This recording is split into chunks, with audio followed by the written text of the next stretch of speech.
For this video, you don't have to do the question. We're just going to talk about strategy.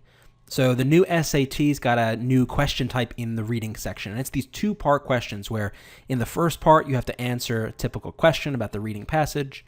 And then in the second part, you have to identify the line reference that gives you the answer or supports the answer best to the previous question. So these two-part questions are a little bit new, and in some ways they're tricky, and in some ways they're really more of the same, because I've always advised students to come up with the line reference for yourself to support your own answer whenever we're doing a reading question. So in some sense, this is just formalizing it. But nonetheless, we still need to figure out a good strategy for tackling these questions. Now, since the SAT, the new SAT, is still quite new, not only are students trying to get used to it, but tutors are. We're trying to figure out what the best strategies are. And what I've come up with so far for this question type is as follows. So you go ahead, you kind of do them at the same time. And what I recommend doing is, instead of what some people might suggest, reading each of these references separately, what we want to do instead is bracket the passage from line 9 in this case to line 20. So that would be from here to, oh, maybe from the palace. Yeah, this is fine. From here to here.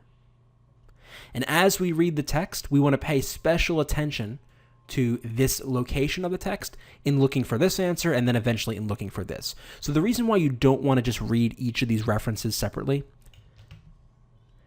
like this one, and then 15 to 16 would be this one.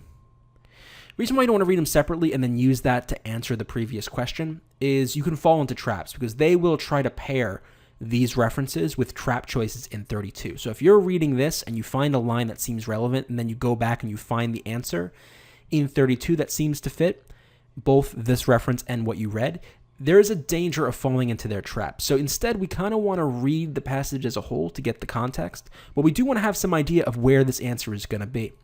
I mean, this question is really no different from how the old SAT used to do these. In the old SAT, they would have given you line reference. They would have said in line, whatever the answer this one was, 18 to 19, the author says the following. Now, they do give the line reference here, but then we need further evidence later to support it. But the point is, they've kind of separated the old questions into two, where normally they would give you the full line reference and you had to interpret it. Here you have to answer the question and then give the line reference as well.